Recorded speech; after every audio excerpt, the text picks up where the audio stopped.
दिल्ली के मालिक हम हैं कहने वाले सूखड़े केजरीवाल को कभी चिंता आई थी कि जब बेघर लाखों मजदूरों को कोरोना काल में महामारी के काल में धकेल दिया था, दिल्ली से जाने को मजबूर कर दिया था। संजय सिंह भी मर तो नहीं गए थे। महामारी में जिंदगी क्या होती है सोचा है कभी? आज अब पार्टी को केजरीवाल की वजन की चिंता है। 6 फीट की दूरी बनाकर रखने के इतिहाद में 6 इंच की दूरी भी नहीं रख पाए थे मजदूर। कितने मरा गए मजदूर, उजड़ गए घर, किसको चिंता? यह बात मैं केंद्र सरकार और सुप्रीम कोर्ट के लिए भी कह रहा हूँ। 80 करोड़ जनता को मुफ्त में अनाज बांटने वाले मोदी जी से भी यह सवाल है कि मुंबई और दिल्ली के मजदूरों को क्यों नहीं रोक लिया था तब?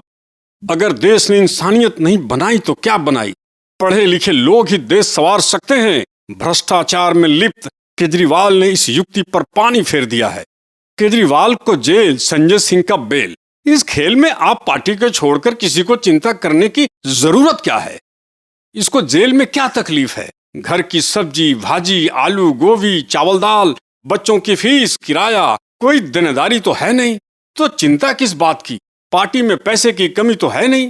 केजरीवाल को तो डायबिटीज तब भी थी जब मुख्यमंत्री तो छोड़ो, वे एमएलए भी नहीं थे।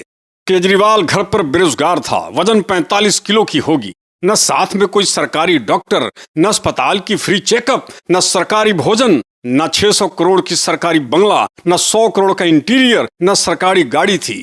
आज तो यह बहुत बेहतर कंडीशन में है। आज चाटुकारों को वजन की चिंता होने लगी है। चड्डा साहब विदेश घूम रहे हैं। फंड से घमंड आ गया, ऐसा कूद धन खजाना मिल जाता है पब्लिक की कमाई की। कुछ बदले ना बदले, नेताओं का घर परिवार अवश्य बदल जाता है। ऐशो आराम 7 स्टार होटल की जिंदगी बन जाती है। यह रोग केजरीवाल एंड टीम को बहुत जल्दी लग गई। मुद्दे तो मृग तृष्णा बनकर रह गई है। एक देश में संसद में बैठे सांसद के कलाई पर एक कीमती घड़ी दिखाई दे गई। उन्हें संसद के सदस्यता से हाथ धोना पड़ा। देश हो तो वैसा, बिल्कुल जिंदा। आज भारत की राजनीति में दूध का धुला कोई नहीं। भ्रष्टाचार के पिलर पर नेताओं की महत्वाकांक्षा टिकी हुई है। जो पार्टी जितनी धनवान होगी वह उतनी बलवान होगी। संजय सिंह जेल से ऐसे निकलकर ऐसे आते हैं कि जैसे आजादी की कितनी बड़ी जंग लड़कर फतेह कर लौट रहे हों। कहते हैं हमारे घर तो चवन्नी नहीं मिलेगी।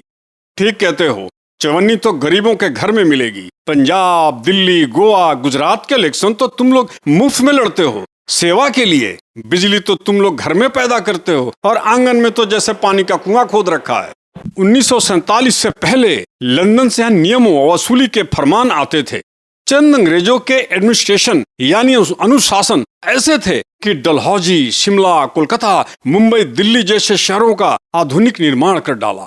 जब टेक्नोलॉजी की पहुंच नहीं थी तब। आज हमारे सामने विशाल चीन खड़ा है। उसकी रक्षा बजट हमसे 6 गुना बड़ा है।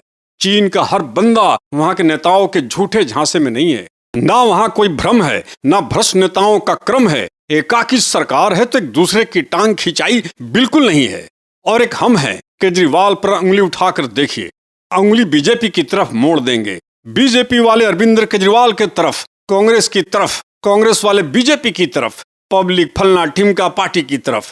बस पब्लिक अपनी अंगुली अपनी तरफ नहीं मोड़ती।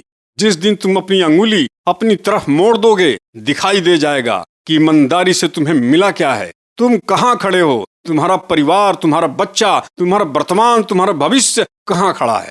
चीन से हम लड़ पाएंगे? शायद कभी नहीं। Product power, project power, defence power के सामने एक करप्ट देश कभी नहीं लड़ सकता। आज देश में करप्ट नेताओं की बड़ी श्रृंखला है जो मोदी सरकार में शामिल हैं और शामिल हो रहे हैं। जब देश के नेता ही करप्ट हो तो पब्लिक क्यों ईमानदार पैदा होगी? अगर कोई ईमानदार है तो भारत की धरती पर उसकी गुंजाइश नहीं। ये लोगों के मेंटेलिटी में पैरामीटर सेट हो गया है। बिहार करप्शन से इतना लकवाग्रस्त हो गया है कि कोई भी नया पुल भर भरा कर गिर जाता है। केंद्र सरकार है, राज्य सरकार है, सुप्रीम कोर्ट है, सब तो यही है। जिम्मेदारी किसकी है? भारत की धरती पर कोई एक सिंगल नेता नहीं जो करप्ट नहीं।